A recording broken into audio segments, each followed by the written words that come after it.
दोस्तों आज की इस वीडियो में डीएलएड एंट्रेंस एग्जाम के लिए मोस्ट इंपॉर्टेंट क्वेश्चंस करने वाले हैं। फ्रेंड्स आज की इस वीडियो में टोटल 35 क्वेश्चंस करेंगे और ऐसे स्टूडेंट जो आज के टेस्ट में 35 में से 30 क्वेश्चंस का आंसर सही करता है उनके एंट्रेंस एग्जाम में काफी अच्छे मार्क्स आने वाले हैं। ओके गाइस, चेक कीजिएगा, हो सके तो आप लोग स्कोर भी बता दीजिएगा कि कितने क्वेश्चंस का आंसर आपका सही हुआ है। चलिए फ्रेंड्स स्टार्ट करते हैं। फर्स्ट क्वेश्चन है हमारा, उत्प्लावकता से संबंधित वैज्ञानिक कौन है? इसे दोस्तों लॉ ऑफ फ्लोटिंग कहते हैं उत्प्लावकता को, और इसका जो सिद्धांत है ये इसकी खोज जो है वो आर्किमिडीज ने किया था। क्लास 9th में आपने पढ़े होंगे साइंस में, आपको पता है दोस्तों। किसी ध्वनि स्रोत की आवृत्ति में होने वाला उतार चढ़ाव क्या कहलाता है? किसी ध्वनि स्रोत की आवृत्ति में होने वाला उतार चढ़ाव का मतलब है ध्वनि स्रोत की आवृत्ति मतलब कमना या बढ़ना, ये होने वाला उतार चढ़ाव क्या कहलाता है? डॉपलर प्रभाव कहलाता है। ओके गाइज, डॉपलर प्रभाव याद रखिएगा। डैश नेक्स्ट क्वेश्चन आप लोग रीड कीजिए दोस्तों। ये जो सिद्धांत है ये किस पर आधारित है दोस्तों? तो ये है नाभिकीय विखंडन पर। ओके, नाभिकीय विखंडन पर आधारित है। आगे बढ़ते हैं। द्रव्यमान ऊर्जा संबंध किसका निष्कर्ष है? दोस्तों द्रव्यमान ऊर्जा संबंध जो है ना, ये निष्कर्ष है दोस्तों सापेक्षता का सामान्य सिद्धांत का। सापेक्षता का सामान्य सिद्धांत का ये निष्कर्ष है। ओके, द्रव्यमान ऊर्जा संबंध। ब्रह्मांड जो है ये यूनिवर्स प्रसारित हो रहा है, फैल रहा है, ये कथन किसका है दोस्तों? एडविन हब्बल का। एडविन हब्बल का जो है ये कथन है। ग्रहों के गति का नियम को किसने प्रतिपादित किया? दोस्तों केपलर ने। ठीक है, ग्रहों की गति का नियम जो है इसका प्रतिपादन केपलर ने किया था।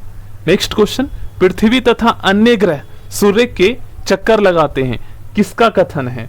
दोस्तों ये जो कथन है आप सभी स्टूडेंट को पता होगा दोस्तों, कोपरनिकस का। पृथ्वी तथा अन्य ग्रह सूर्य के चक्कर लगाते हैं, ये कथन कोपरनिकस का है। ओके, तारों व सूर्य की ऊर्जा का स्रोत क्या है? आखिर तारे और जो सूर्य है, सूर्य भी एक तारा है, तो इसमें आखिर ये हीट, ये जो एनर्जी है ये कहां से बन रही है? तो इसके पीछे रीजन है नाभिकीय संलयन। ठीक है, नाभिकीय संलयन याद रखिएगा। लॉ ऑफ फ्लोटिंग सिद्धांत की खोज दोस्तों किसने की? उत्प्लावकता के सिद्धांत की खोज आर्किमिडीज ने की थी। पौधों में भी जीवन होता है को किसने बतलाया था? तो दोस्तों ये भारत के वैज्ञानिक थे, जेसी बोस ने बतलाया था। ओके, याद रखिएगा। आधुनिक एंटीसेप्टिक सर्जरी का जनक किसे कहा जाता है? दोस्तों आधुनिक एंटीसेप्टिक सर्जरी का जनक जोसेफ लिस्टर को कहा जाता है, याद रखिएगा। और अगर आपसे पूछा जाए दोस्तों कि लुईस पास्चर ने किसकी खोज की थी, तो गाइस लुईस पास्चर ने जो है रेबीज रोधी टीके की खोज की थी।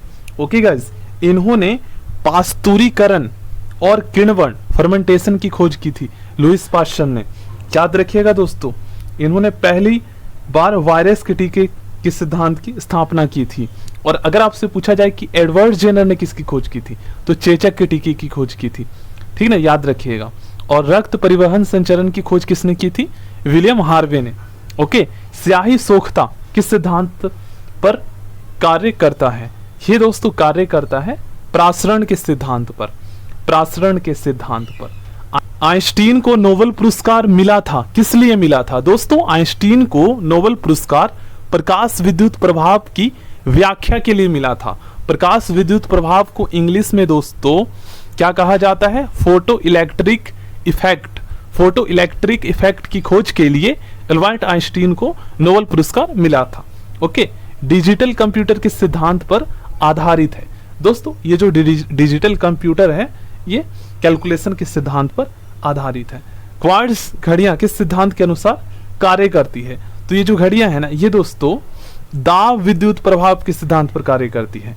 दाब विद्युत प्रभाव के सिद्धांत पर कार्य करती है। विद्युत मोटर किस सिद्धांत के अनुसार कार्य करती है? दोस्तों विद्युत जो मोटर है ना दोस्तों, ये कार्य करती है दोस्तों फैराडे के नियम के सिद्धांत के अनुसार। फैराडे के नियम के सिद्धांत के अनुसार विद्युत मोटर कार्य करती है। ओके, परमाणु घड़ी निम्नलिखित में से किस प्रभाव के अंतर्गत कार्य करती है? तो ये जो परमाणु घड़ी है दोस्तों ये कार्य करती है पीजो इलेक्ट्रिक प्रभाव के अंतर्गत, पीजो इलेक्ट्रिक प्रभाव के अनुसार। लेजर किस सिद्धांत पर कार्य करती है? दोस्तों लेजर जो लाइट होता है ये कार्य करती है दोस्तों विकिरण का उद्दीप्ति उत्सर्जन, विकिरण का उद्दीप्त उत्सर्जन के सिद्धांत पर। रडार की कार्यप्रणाली किस सिद्धांत पर आधारित है? रडार का जो कार्यप्रणाली है ये आधारित है दोस्तों रेडियो तरंगों का अपवर्तन। देखिए अपवर्तन का मतलब है रिफ्रैक्शन, जहां से एक माध्यम से जैसे प्रकाश इधर से आ रही है तो ऐसे गुजर गए उससे होकर, और जो रिफ्लेक्शन होता है वो वापस लौट जाता है जिसे परावर्तन कहते हैं। ठीक है, तो रडार की कार्यप्रणाली जो है ये रेडियो तरंगों का अपवर्तन के सिद्धांत पर कार्य करता है, रेडियो वेव्स। नेक्स्ट क्वेश्चन आप लोग रीड कीजिए, ये किस पर आधारित है? तो ये आधारित है दोस्तों नाभिकीय संलयन पर। इसी पर आधारित जो है स्टार और सन है, सूरज में जो एनर्जी पैदा होती है नाभिकीय संलयन के आधार पर ही। लेंज का नियम किससे संबंधित है? लेंज का जो नियम है ये द्रव्यमान संरक्षण का से संबंधित है, लेंज का नियम। आगे बढ़ते हैं, पृथ्वी की आयु ज्ञात करने में प्रयोग होता है। दोस्तों पृथ्वी की आयु का पता लगाने के लिए जो है ना यूरेनियम डेटिंग विधि का प्रयोग किया जाता है, और फोसिल्स जीवाश्मों की आयु का पता लगाने के लिए दोस्तों कार्बन डेटिंग विधि का प्रयोग किया जाता है। पृथ्वी की आयु यूरेनियम डेटिंग विधि और जीवाश्म व पेड़ पौधों की आयु कार्बन डेटिंग विधि। याद रखिएगा, इंपॉर्टेंट है ये क्वेश्चन। आगे बढ़ते हैं दोस्तों, स्टोक्स का नियम संबंधित है किससे? स्टोक्स का नियम दोस्तों द्रवों में गिरती हुई गोली से संबंधित है, द्रवों में गिरती हुई गोली से संबंधित है। आगे है हमारा क्वेश्चन, किसी, याद रखिएगा, किसी चालक के सिरों के बीच विभवांतर उसमें बहने वाली धारा के समानुपाती होती है। यह कौन सा नियम है? दोस्तों आप में से सभी स्टूडेंट को पता होगा, यह ओम का नियम है। ठीक ना, अक्सर एग्जाम में कुलाम का नियम और ओम का नियम पूछा जाता है। तो ओम का नियम क्या कहता है? किसी चालक के सिरों के बीच विभवांतर जिससे वोल्टेज में मापते हैं उसमें बहने वाली धारा के समानुपाती होता है, जितना धारा बहता है उसी के अनुसार उसका वोल्टेज होता है। ओके, सल्फाइड, देखिए सल्फाइड अयस्कों के सांद्रण की विधि है क्या है? तो सल्फाइड अयस्कों के सांद्रण की जो विधि है ये गुरुत्व पृथक्करण विधि, गुरुत्व पृथक्करण विधि। आगे बढ़ते हैं, आगे नेक्स्ट क्वेश्चन में, सॉरी इसका सही आंसर होगा दोस्तों, यहां पर मैं बता देता हूं, फेन प्लवन विधि, फेन प्लवन विधि इसका राइट आंसर है। अयस्क से चुंबकीय अशुद्धियों को दूर करने के लिए प्रयुक्त की जाने वाली विधि क्या है?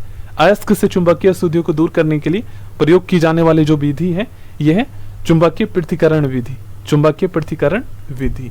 प्राकृतिक वर्ण या नेचुरल सिलेक्शन या वर्णवाद, ठीक ना, सिद्धांत का प्रतिपादन जो है दोस्तों चार्ल्स डार्विन ने किया था।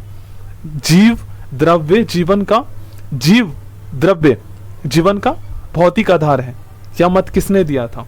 तो जीव द्रव्य जीवन का भौतिक आधार है ये दोस्तों हक्सले ने। ठीक ना, जीव द्रव्य को इंग्लिश में क्या कहते हैं? जीव द्रव्य को इंग्लिश में प्रोटोप्लाज्म कहा जाता है। ठीक ना, जीव द्रव्य प्रोटोप्लाज्म जीवन का भौतिक आधार है, हक्सले ने कहा था। उत्परिवर्तन का सिद्धांत दिया था, किसने दिया था? मोस्ट इंपॉर्टेंट क्वेश्चन, उत्परिवर्तन का सिद्धांत दोस्तों ह्यूग्रो ने दिया था, ह्यूग्रो ने, याद रखिएगा। आगे बढ़ते हैं, नेचुरल सिलेक्शन का सिद्धांत वही चार्ल्स डार्विन। एक जीन एक एंजाइम सिद्धांत को किसने प्रतिपादित किया? मोस्ट इंपॉर्टेंट क्वेश्चन दोस्तों, एक जीन एक enzyme, one gene one enzyme सिद्धांत का जो प्रतिपादन है यह किया गया था दोस्तों वीडल व टैटम के द्वारा, वीडल एवं टैटम के द्वारा, याद रखिएगा। आगे बढ़ते हैं दोस्तों, प्रातःकालीन धूप में मानव शरीर में निम्नलिखित में से कौन सी विटामिन उत्पन्न होता है सुबह धूप में? तो विटामिन डी, ये तो सभी को पता ही है दोस्तों। मछलियों के लीवर के तेल में किसकी प्रचुरता होती है? तो इसमें दोस्तों विटामिन डी की प्रचुरता होती है। ओके, विटामिन डी के सर्जन के निम्नलिखित में से कौन, सर्जन के निम्न में से कौन पाया जाता है? तो ये दोस्तों कैल्सिफेरॉल,